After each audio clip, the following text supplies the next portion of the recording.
Y vamos a ver el mensaje titulado Las buenas noticias de Dios, las buenas noticias de Dios. Y es algo indispensable siempre tener presente en qué consisten las buenas noticias de Dios.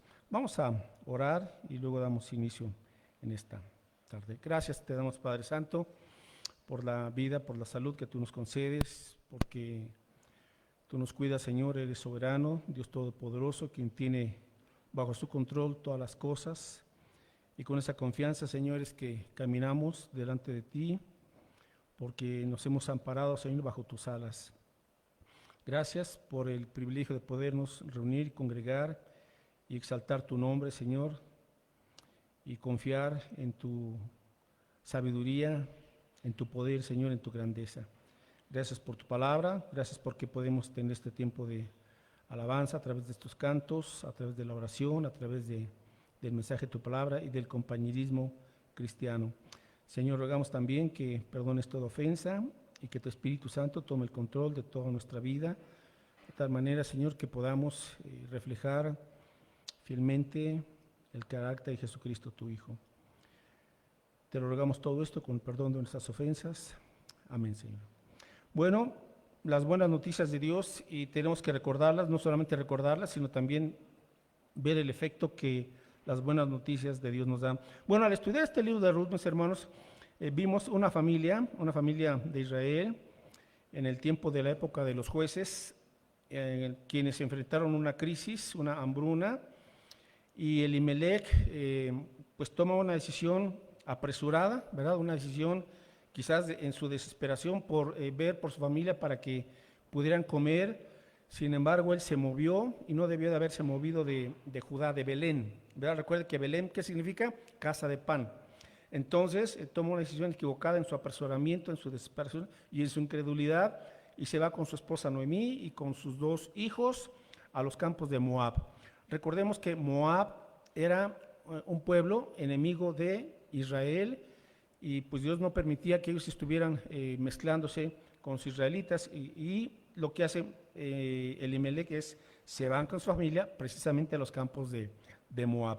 Bueno, quedaron ahí aproximadamente 10 años, quizás Elimelech pensó, bueno, una temporadita en lo que pasa esto, pero se fueron 10 años, y durante esos 10 años a sus 2 hijos se casaron con 2 mujeres moabitas, pero en ese trayecto muere Elimelech y mueren sus 2 hijos, de tal manera que queda viuda Noemí y quedan viudas sus 2 nueras. Así es que estaba en esa situación, en la bancarrota, ¿verdad? Desde cero, como veíamos el domingo pasado. Y pues tenemos que ir aprendiendo algunas cosas, mis hermanos. Cuando nos alejamos de Dios hay consecuencias, ¿verdad? Cuando nos apartamos del Señor, pues vamos cosechando aquello que sembramos en la carne, en nuestra desconfianza. Bueno, sin embargo, algo que vemos en el libro de Ruth es que a pesar de nuestros yerros, de nuestras equivocaciones, de nuestros tropiezos, Dios es soberano y Dios usa aún esas cosas para cumplir su plan. Esto es sorprendente, porque sí es cierto que cuando nos alejamos hay dolores, hay consecuencias, hay vidas quebrantadas, pero ese no es el fin de la historia. Afortunadamente, gracias a Dios, ¿verdad? La historia de Ruth no termina en Ruth 1:5, en donde dice que murieron sus hijos, su esposo, y ella quedó desamparada. Bueno, ahí no termina la historia de Ruth, gracias a Dios, sino que en el versículo 6 de Ruth 1:6 dice que entonces se levantó con sus nueras y regresó de los campos de Moab, porque oyó, esto es clave en este capítulo, porque oyó en el campo de Moab que Jehová había visitado a su pueblo, o sea, en Judá, en Belén, para darles pan. Entonces aquí ven el asunto. Cuando escuchamos, mis hermanos, que Dios visita a su pueblo, ¿qué significa eso? Que Dios está bendiciendo una vez más a su pueblo. Ahora, ¿por qué pasó esa hambruna? Muy posiblemente el Señor tuvo que corregir a Israel, porque cuando se lee Jueces, ¿se acuerdan? En 4 ocasiones, por ejemplo, en el libro de Jueces, está la frase, cada quien hacía lo que bien le parecía. Ese era el estilo de vida de Israel, el pueblo de Dios. Cada quien estaba haciendo lo que bien le parecía. Se habían olvidado de las directrices, les había ganado el pecado, les había ganado el temor, les había ganado la incertidumbre, no habían confiado en las promesas de Dios. Se habían apartado. Cada quien hacía lo que sentía, lo que bien le parecía, lo que bien le acomodaba, pero no se habían acordado de qué dice Dios. Y eso es lo que le pasa hoy al pueblo del Señor. Pueden suceder miles de cosas, entonces respondemos conforme a lo que bien nos parecemos según nuestra propia prudencia, pero no le preguntamos al Señor, Señor, ¿qué dice tu palabra al respecto? Y ahí es cuando nos equivocamos y cuando nos vamos alejando del Señor. Pero bueno, Dios en su misericordia, mis hermanos, se acuerda de su pueblo y Dios visita a su pueblo porque Dios es un Dios misericordioso y nos permite experimentar quebrantos, sí, para que aprendamos esas lecciones. Pero bueno, aquí es cuando viene el Evangelio. ¿Qué significa el Evangelio? Es eso, que Dios vino a este mundo en la persona de Cristo Jesús. Dios visitó a Belén, ¿cómo? Dándoles una buena cosecha, ¿verdad? Dándoles pan. Y estas son las buenas noticias, mis hermanos. Estaba entonces Noemí desamparada, derrotada, desanimada, inclusive como vamos a ver más adelante, ya estaba amargada también Noemí, esta mujer viuda. Pero ¿cómo puede uno cambiar de una situación así tan tremenda, tan triste? Yo creo que estaba hasta deprimida, se sentía sola, se sentía desamparada, no tenía bienes económicos, no tenía recursos, la cabeza de familia, su esposo había muerto, etcétera. Entonces, pero ahí es cuando viene, Señor, ¿qué voy a hacer? Y estas son las buenas noticias de Dios. Número 1, que Él vino en Cristo Jesús. Según Juan 1:14, Dios se encarnó en la persona de Cristo Jesús. Y a veces nosotros, mis hermanos, se nos olvida que esta es, en primer lugar, la manera en que nos levantamos y recobramos el ánimo y recobramos la esperanza y recobramos las ganas de vivir y de seguir adelante, ¿verdad? Porque a veces como que nos abandonamos y decimos, pues ya no hay solución, ya que se acabe todo. No, espérese. Las buenas noticias de Dios es lo que el creyente necesita para volverse a levantar y enfrentar cualquier conflicto, cualquier problema. Bueno, Dios viene a través de Cristo Jesús. Esa es la buena noticia de Dios. Viene a traer salvación al ser humano para perdonarle, para liberarle de sus pecados y para reconciliarle una vez más con Dios a través de la cruz del Calvario. Estar una vez más reconciliados con Dios. Ahí es cuando dice aquí que se levantó.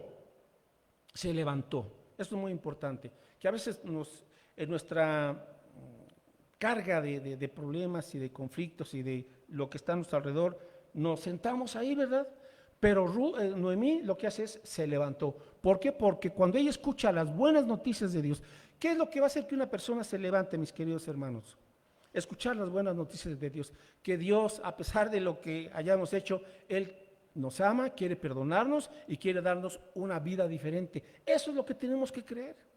Esas son las buenas noticias de Dios, por un lado. Entonces, surge la esperanza en Noemí, se levanta juntamente con sus nueras, sale de Moab, porque aquí viene un cambio, ¿verdad? Entonces, sale de Moab, de ese lugar en donde se había ya como que atascado, ¿verdad?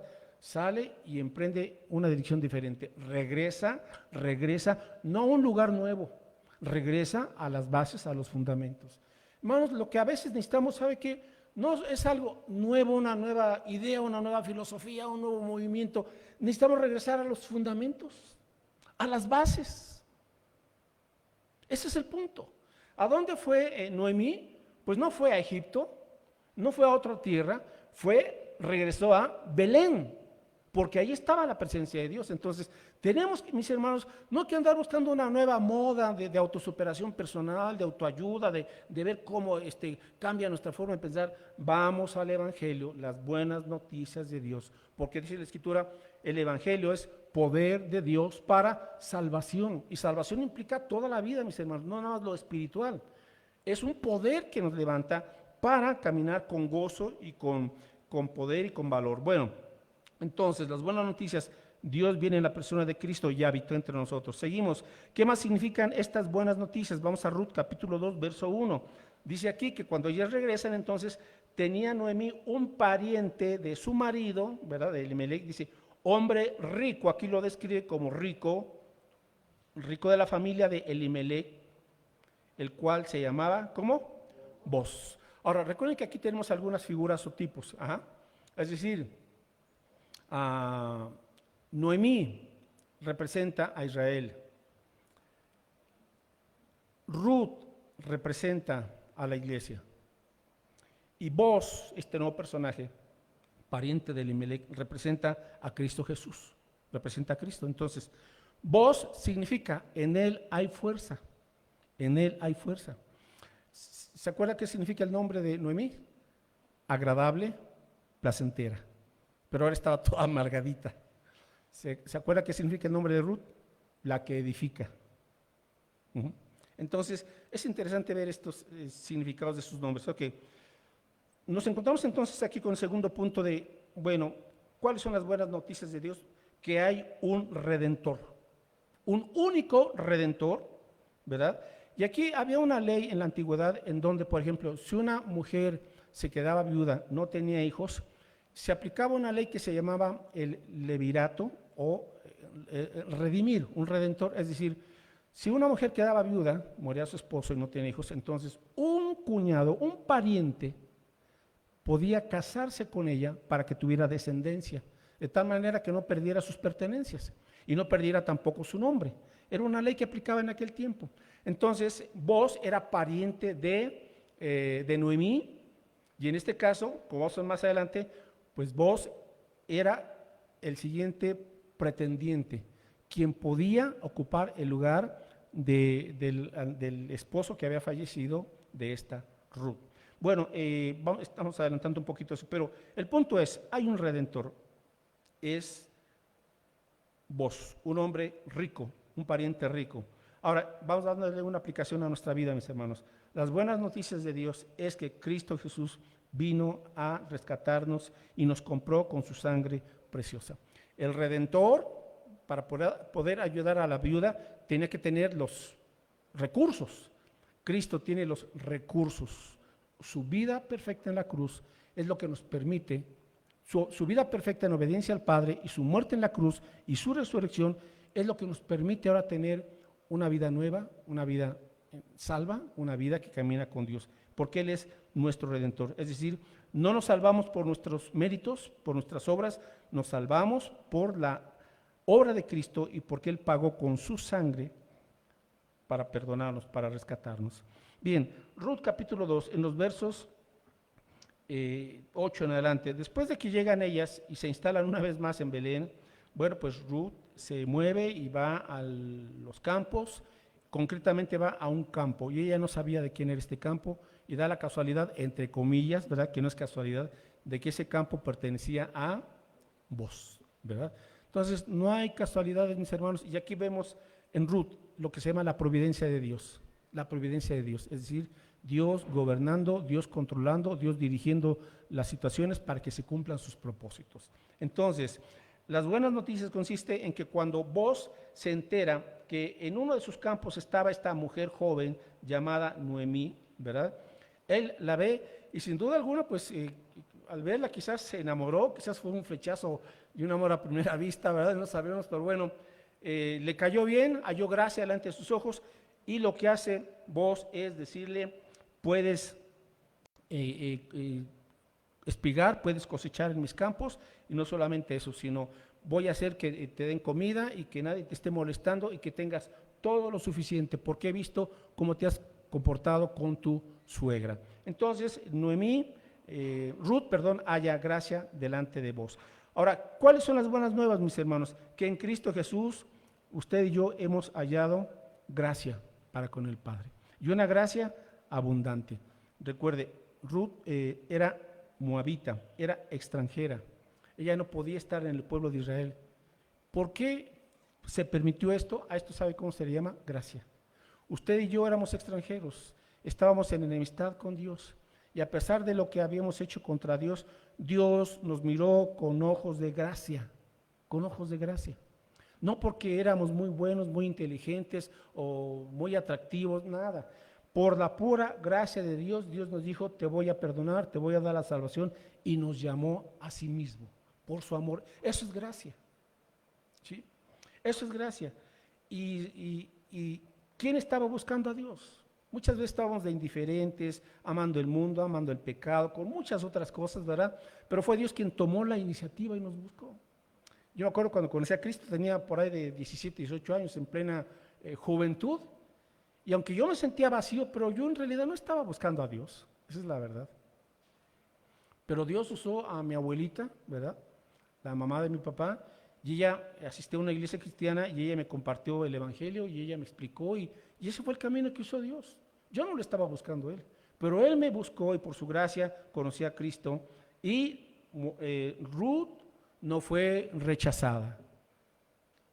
Vos le aceptó, fue consolada, fue animada, como dice aquí en el versículo 13, le dice a Ruth, a vos me has hablado al corazón, ¿verdad? Ruth 2:13, y ella dijo, Señor mío, halle yo gracia delante de tus ojos, porque me has consolado y has hablado al corazón de tu sierva, aunque no soy ni como una de tus criadas. Fue consolada. ¿Qué es lo que hace Dios, mis hermanos, en nuestra vida? Nos consuela. A pesar de que nos equivocamos, a pesar de lo que sea, pues Dios nos anima para que entendamos que nos ama y que Él quiere que estemos en su camino. Bueno, ¿qué más le responde vos a Ruth en el versículo 12? Ruth 2:12. Jehová recompense tu obra y tu remuneración sea cumplida de parte de Jehová Dios de Israel, bajo cuyas alas has venido a refugiarte. ¿Qué son las buenas nuevas de salvación? Las buenas noticias. Bueno, que Cristo es nuestro refugio seguro. Nuestro refugio seguro. Así como Ruth, cuando le dijo a Noemí, tu Dios será mi Dios, tu pueblo será mi pueblo, y donde quiera que tú estuvieres, allí estaré yo contigo. Estaba haciendo ella se puede decir una profesión de fe, ¿verdad? Se estaba convirtiendo al Dios de Israel. ¿Qué es lo que sucede, mis hermanos, cuando venimos a Cristo? Venimos al refugio más seguro. El refugio más seguro es Dios. El refugio más seguro es Cristo en la cruz del Calvario. Una vez más, cuando dudamos, porque tenemos un problema muy fuerte y dudamos del amor de Dios, Señor, no me estás ayudando, siento que no estás conmigo, y dudamos del amor de Dios y decimos, Señor, pues dame una muestra de que tú me amas, pues Dios le va a responder, ya te di mi más grande muestra de amor. ¿Cuándo? ¿En dónde, Señor? En la cruz del Calvario. No necesito ahorita que me estás pidiendo un trabajo, darte un trabajo para mostrarte que te amo. No, te amo. Lo que pasa es que si ahorita no he abierto una puerta para este trabajo que estás pidiendo, es porque quizás te estoy haciendo paciente, ¿verdad? Estoy desarrollando en ti fe, ¿verdad? Estoy queriendo que tú también cambies algunas actitudes en tu vida, pero voy a contestarte. Pero el problema no es un problema de amor hacia ti. Mi amor y mi refugio te lo ofrecí en la cruz del Calvario. Sus alas estaban abiertas. Cuando Cristo estaba en la cruz del Calvario, estaba con los brazos abiertos. Y Él nos llamó y acudimos a Él y nos refugiamos en la cruz del Calvario. ¿Sabe? La gente sigue con mucho miedo por esta situación de contingencia que estamos teniendo. Pero los cristianos tenemos que entender, Señor, yo estoy refugiado en ti. Y si me quieres llamar a tu presencia a través de esta enfermedad o a través de otra cosa, Señor, adelante, eres soberano. Pero ¿por qué tenemos miedo? ¿Acaso no confiamos en su soberanía y en su cuidado y en su plan perfecto, mis hermanos? A veces pensamos como que no tenemos fe en Dios. Por favor, eso déjenlo para la gente del mundo. Pero un creyente, Señor, cuando tú me quieras llamar y en la forma en que tú quieras llamarme, amén. ¿O no? ¿Amén?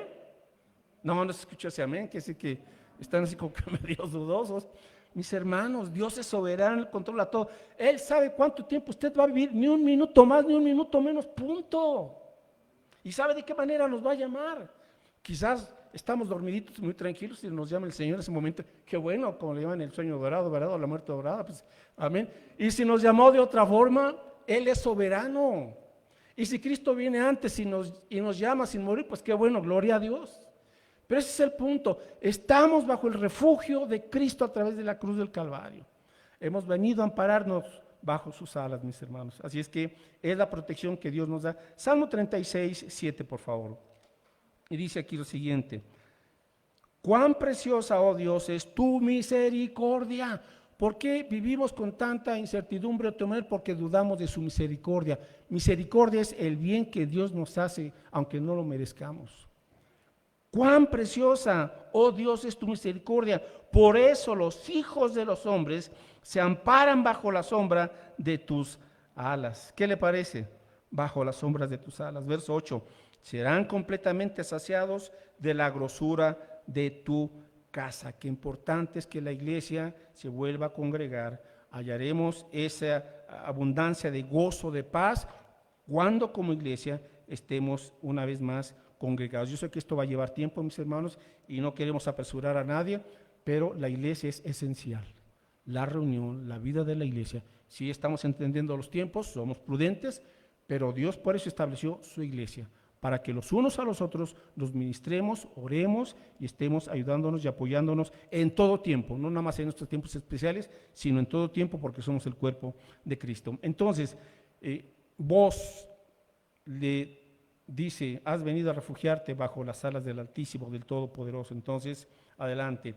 Y obviamente cuando vos le dice, vas a tener todo lo suficiente, se está manifestando como proveedor. Las buenas nuevas, mis hermanos, del Evangelio significa que Dios no solamente provee para la salvación espiritual, sino también Él se ha comprometido a proveer para lo material. El pan nuestro de cada día, dánoslo hoy. Ahí está. Llámese trabajo, llámese la escuela, llámese cualquier situación material que necesitamos. ¿Qué dijo el Señor? Busca primeramente el reino de Dios y su justicia, y todas estas cosas, todo lo que necesites, lo material, lo que necesites, ¿verdad?, te será dado. Entonces, confía en mí. Es lo que tenemos que aprender a confiar en el Señor. Y finalmente, mis hermanos, ¿cuál es la respuesta? Cuando llegan las buenas noticias a la vida de una persona, hay un cambio, hay cambios. Lo que pasa es que muchas veces la gente en las iglesias lo que recibió fue una religión, pero no las buenas noticias, por eso no cambian. Adoptaron una denominación, adoptaron una religión, pero no recibieron el Evangelio, que es poder de Dios para salvación. Pero cuando uno entiende y cree el Evangelio, hay cambios, mis hermanos. Y aquí vamos a ver qué cambios hubo, por ejemplo, en Ruth, y qué cambios hubo en Noemí. Bueno, comenzamos con Ruth. Estamos ahí en Ruth, en el capítulo 2.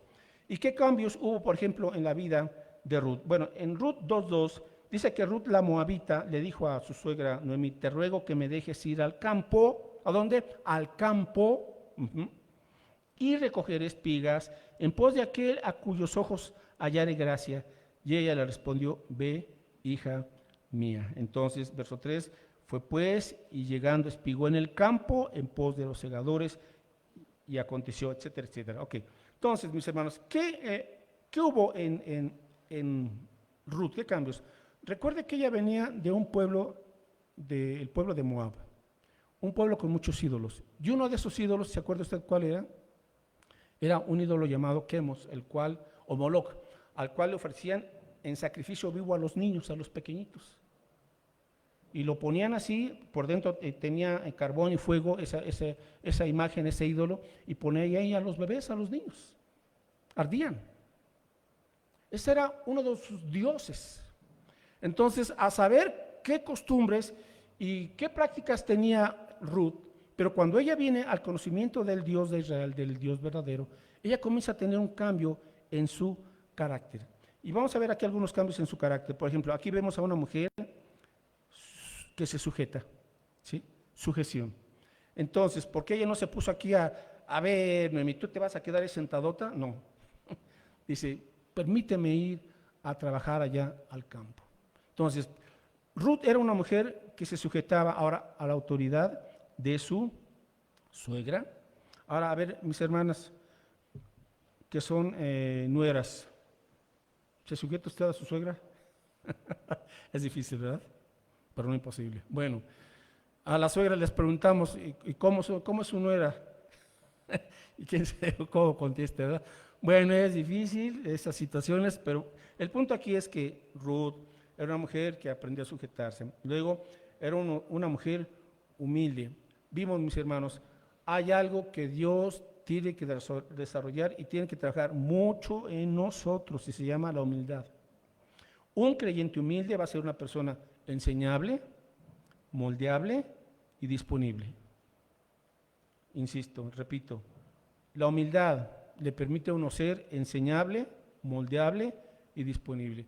Si usted no es humilde, usted va a tener muchas dificultades con medio mundo. Si usted permite que la soberbia y el orgullo y la altivez le ganen a usted en su familia, en su trabajo, en la iglesia, etcétera, usted va a dejar de ser una persona enseñable, moldeable y disponible. Por eso es algo que se aprende, mis hermanos, se tiene que aprender. Por eso Jesús dijo, venid en pos de mí y aprended de mí, que soy manso y humilde, porque el humilde no nos fluye por naturaleza. La humildad es algo que se cultiva, es una virtud de Cristo que tenemos que aprender a cultivar. Ahora, tan importante es esta característica de la humildad que Dios dice a través del apóstol Pedro en el capítulo 5, Dios resiste a los soberbios, pero da gracia a los humildes. Qué importante es esta característica. Bueno, seguimos con estos rasgos de carácter: sujeción, humildad, agradecimiento, porque Ruth era una persona que agradecía los favores que se le estaban haciendo, las oportunidades, ¿verdad? Era una mujer que tenía también iniciativa, no esperó a que Noemí le dijera, a ver, ¿a qué horas te pones a trabajar? Era una mujer que tenía iniciativa y se fue al campo indicado. Y finalmente, Ruth era una mujer generosa, compartida. Después de que va a la cosecha y llega con lo que había recogido, le comparte a su suegra. Le había recogido alrededor de unos 20 kilos de cebada, o sea, el alimento como para 2 semanas. No se lo guardó ella, sino que lo compartió gustosamente con su suegra. Generosidad. Aquí hay un rasgo: el Evangelio produce corazones generosos, va quitando la mezquindad, la avaricia, y lo convierte en una persona generosa. Ok, ahora con Noemí. ¿Qué pasó con Noemí? A Noemí las buenas nuevas de Dios le hicieron posible un cambio de actitud. ¿Se acuerda cómo estaba Noemí? Noemí se había convertido en una mujer amargada. Ruth 1:20, cuando regresa a su tierra, dice, no me llaméis Noemí, o sea, no me llamen placentera o agradable, dice, sino llamadme Mara, o sea, amargada o amarga, porque en grande amargura me ha puesto el Todopoderoso. Yo me fui llena, pero Jehová me ha vuelto con las manos vacías. ¿Por qué me llamaréis Noemí? Ya que Jehová ha dado testimonio contra mí y el Todopoderoso me ha afligido. Bueno, entonces se había amargado esta mujer Noemí, pero cuando ella escucha las buenas nuevas, comienza a ver aquí un cambio, mis hermanos. Ahora, este cambio es un proceso, de tal manera que después de que su nuera Ruth regresa del campo y va con ella y le pregunta entonces, Noemí le pregunta a Ruth, ¿cómo te fue? Y vea la respuesta en el versículo 20, Ruth 2, 19 y 20. Y le dijo Ruth a su suegra, y le dijo a su suegra, Noemí a Ruth, ¿dónde has espigado hoy? ¿Y dónde has trabajado? Bendito sea el que te ha reconocido. Y contó ella a su suegra con quien había trabajado, y dijo, el nombre del varón con quien hoy he trabajado es Booz. Y dijo Noemí a su nuera, sea el bendito de Jehová, pues que no ha rehusado a los vivos la benevolencia que tuvo para con los que han muerto. Después le dijo Noemí, nuestro pariente es aquel varón y uno de los que pueden redimirnos. ¿Se da cuenta? Hay un cambio de actitud. Ahora, Noemí comienza a convertirse en una mujer llena de la bendición de Dios. Ya no se escuchan esas palabras de enojo contra Dios, de echarle la culpa al Señor, de estar amargada. Ahora, cuando ella escucha y ve la abundancia que traía Ruth, ¿verdad?, de cosecha, y se entera de que, ¿en dónde estuviste? Pues en un campo de un hombre llamado Booz. Entonces ella se acuerda, ¿quién? Booz, bueno, pues Booz es un pariente, él nos puede rescatar de la pobreza, nos puede redimir. Entonces, cambia de actitud, deja la amargura. Y aquí viene el punto, mis hermanos. Cuando el Evangelio llega a tu vida y tú comienzas a estar en comunión con Dios, ¿verdad?, la amargura se va haciendo a un lado. Ya dejas de estar siempre enojado y de mal humor contra los demás. Eso, hermanos, se va superando. Ciertas veces hay ratitos por ahí, una que otra explosión, pero ya no es tu estilo de vida. Ya no estás enojado y molesto y con la vida y con los demás. No. Porque la gracia de Dios te va refrescando y va quitando. Y aquí es donde entramos a este punto, mis hermanos. El creyente no vive a base de terapias, ni de lo que le diga el psicólogo. El creyente va siendo transformado en base a la gracia, a la palabra y al poder del Espíritu Santo. Así es como el creyente va teniendo una vida renovada. Noemí dejó esa amargura. Y luego, comenzó a ver las cosas de manera diferente y dice, bendito el Señor.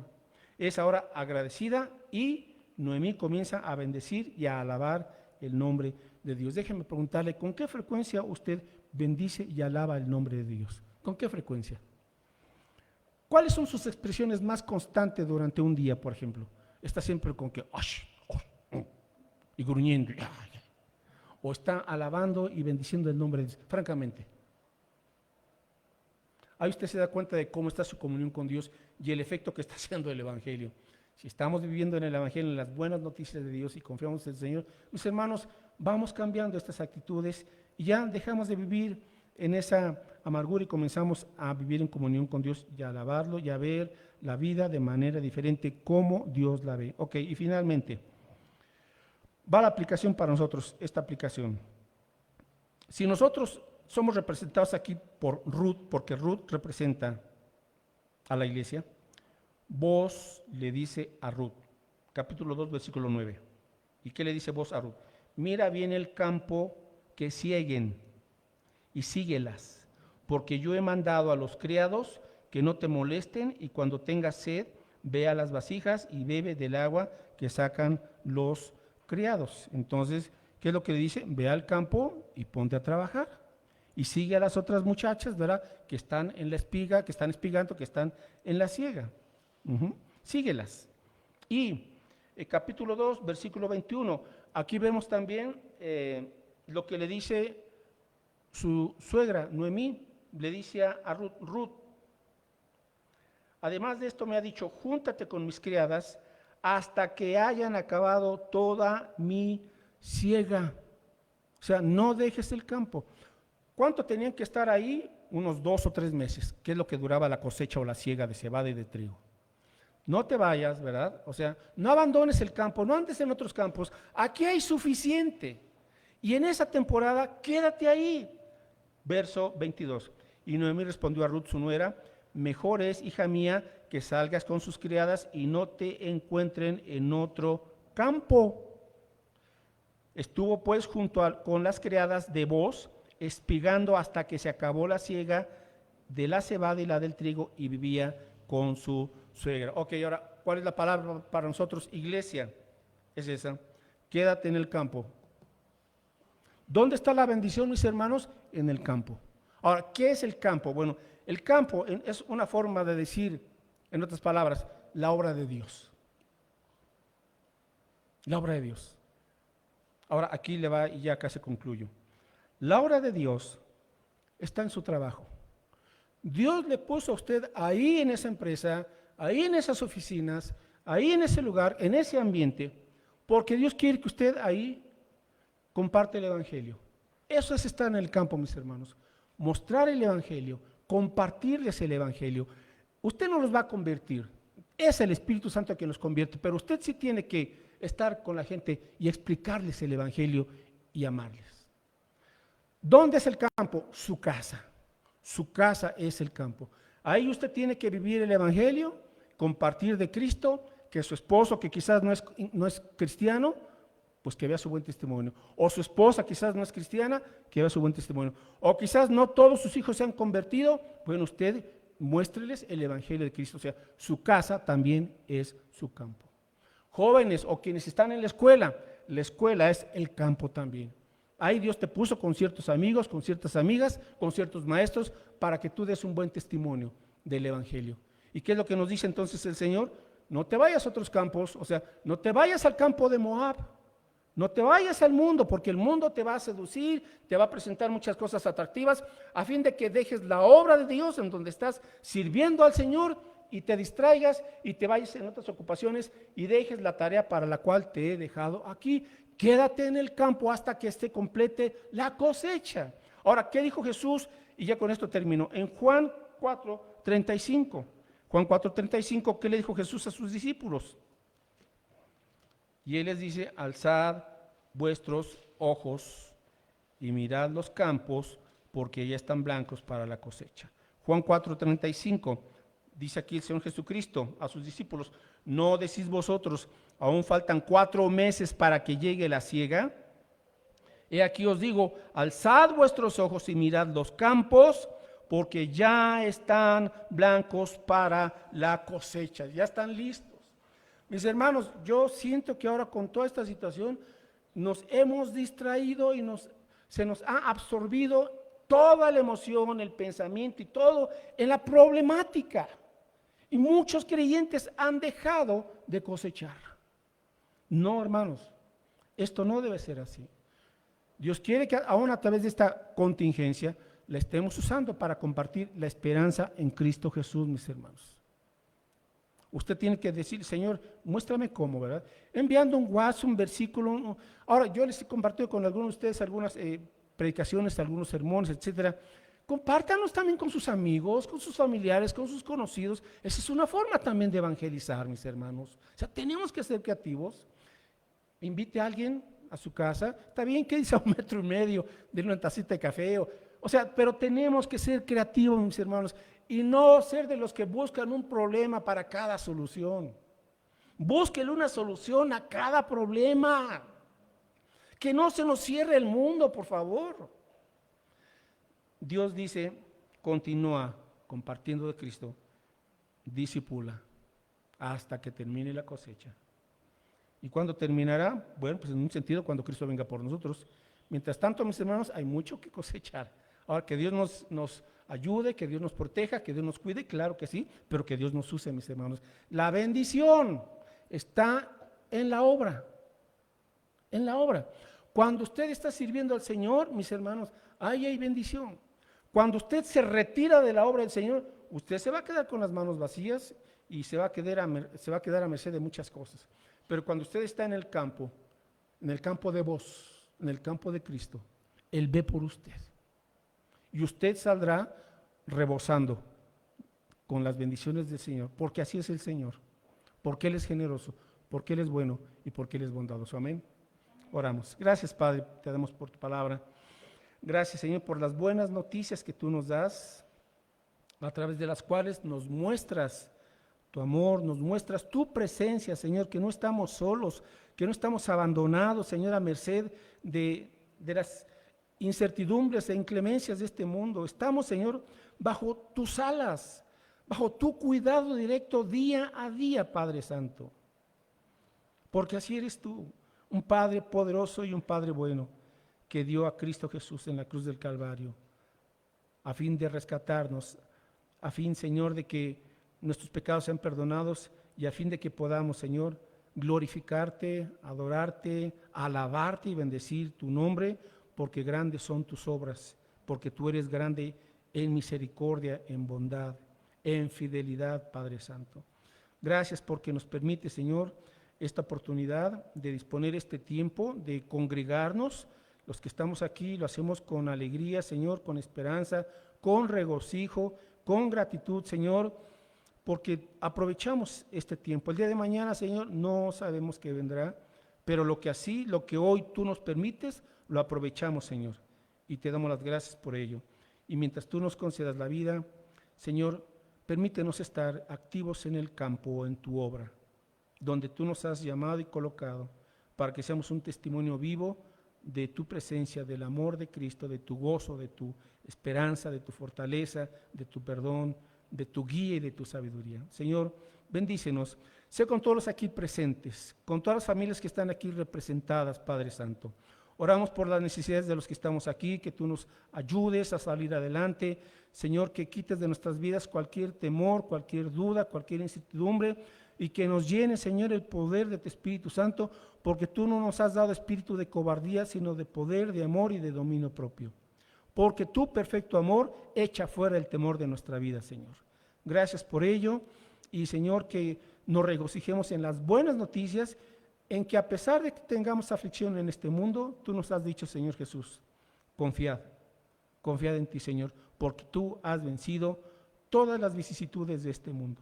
Y tú estás con nosotros, estás por nosotros, estás, Señor, llevándonos de tu mano, de triunfo en triunfo, de victoria en victoria, a través de Cristo Jesús. En cuyo nombre, Señor, te lo agradecemos, te bendecimos hoy y siempre. Amén, Padre.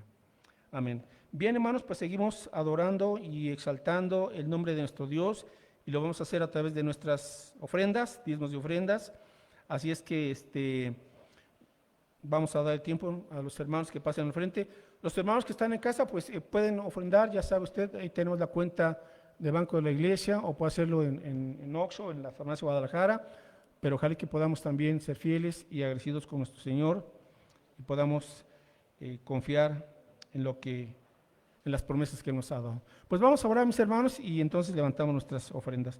Padre, muchas gracias porque has sido fiel, has provisto, Señor, hasta este momento, has dado los recursos para nuestro sustento, nuestro mantenimiento material, has provisto, Señor, también la salud, has abierto puertas y te agradecemos por ello. Señor, recibe esta ofrenda que es la expresión de nuestro amor, de nuestra fe, de nuestra confianza hacia ti.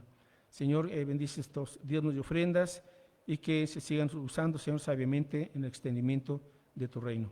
En el nombre de Jesús. Amén, Padre.